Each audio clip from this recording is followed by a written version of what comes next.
आंधी बन के आई हूँ मैं।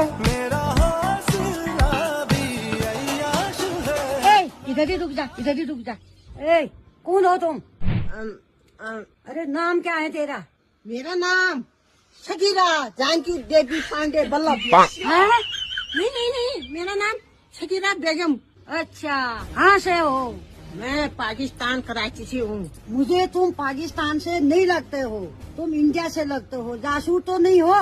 ना करे मोहतरमा, ना करे, मैं कराची से हूँ। अच्छा चलो मेरे को बताओ।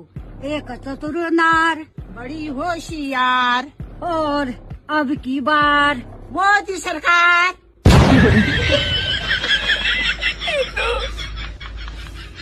अरे ये तो गलती हो गई, मुझे माफ कर दो, माफ कर दो। अब कहाँ बचती है तू?